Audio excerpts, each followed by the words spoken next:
नमस्कार, आप देख रहे हैं नेक्स्ट 9 न्यूज में तुषार आपके साथ। कयामत तक बदला नहीं जा सकता personal law.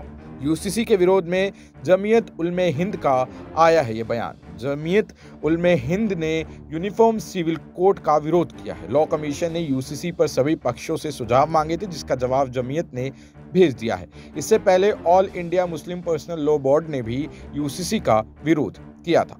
Uniform civil code यानी समान नागरिक संहिता को लेकर अब जमीयत उलमे हिंद ने भी लॉ कमीशन को अपना ड्राफ्ट भेज दिया है। जमीयत ने कहा है कि यूसीसी मुसलमानों के लिए अस्वीकार्य है, साथ ही इसे देश की एकता और अखंडता के लिए हानिकारक बताया गया है। इतना ही नहीं, जमीयत ने कहा कि उनके पर्सनल लॉ को कयामत तक संशोधित नहीं किया जा सकता। बता दें कि जमीयत उलेमा हिंद से पहले all India Muslim Personal Law Board ने भी लॉ कमीशन को अपना ड्राफ्ट भेजा था। उन्होंने भी यूसीसी का विरोध किया था। लॉ कमीशन ने खुद सभी पक्षों से यूसीसी को लेकर सुझाव और प्रतिक्रियाएं मांगी थी। अब जमीयत ने 22 पन्नों का ड्राफ्ट कमीशन को भेजा है।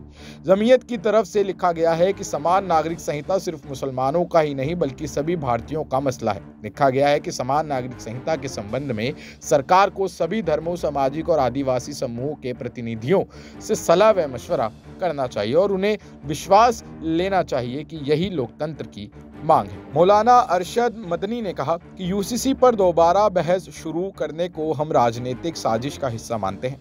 यह मुद्दा सिर्फ मुसलमानों का नहीं बल्कि सभी भारतीयों का है। ड्राफ्ट में आगे कहा गया कि हमारा शुरू से ही ये रुख रहा है कि हम 1300 वर्षों से इस देश में स्वतंत्र रूप से अपने धर्म का पालन करते आ रहे हैं। आगे कहा गया कि सरकारें आई और गई लेकिन भारतीय अपने धर्म पर जीते और मरते रहे हैं। इसलिए हम किसी भी स्थिति में अपने धार्मिक मामलों और पूजा के तरीकों से समझौता नहीं करेंगे और कानून के दायरे में रहकर अपने धार्मिक अधिकारों की रक्षा के लिए हर संभव कदम उठाएंगे।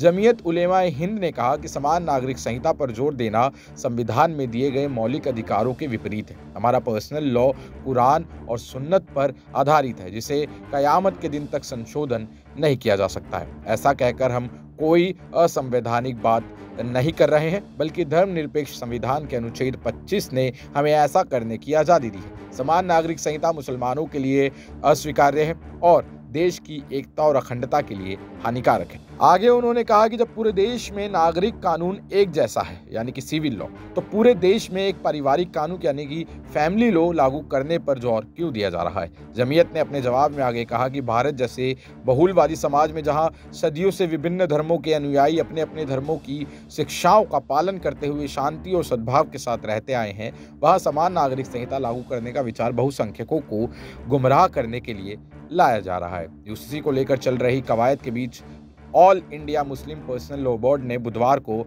बैठक बुलाई थी, जिसमें यह तय किया गया था कि यूसीसी का विरोध किया जाएगा। पर्सनल लॉ बोर्ड के महासचिव मोहम्मद फजल रहीम मुजद्दिदी ने एक लिंक और बारकोड जारी कर लोगों से इसके समर्थन में आगे आने की बात कही। इस लिंक के जरिए कोई भी अपनी सहमति AIMPLB के ड्राफ्ट पर जताते हुए इसे ईमेल के जरिए भेज सकता है। दूसरे मौलानाओं ने भी यूसीसी का खुलकर विरोध किया है। यूसीसी पर देवबंदी उलेमा मुफ्ती असद कासिम ने नाराजगी जताते हुए कहा कि इस देश के अंदर ऐसे कानून की कोई ज़रूरत नहीं है। अब आप इस पूरे मुद्दे पर क्या सोचते हैं, क्या राय रखते हैं, हमें कमेंट सेक्शन में ज़रूर बताएं और देखते रहें नेक्स्ट 9 न्यूज़। धन्यवाद।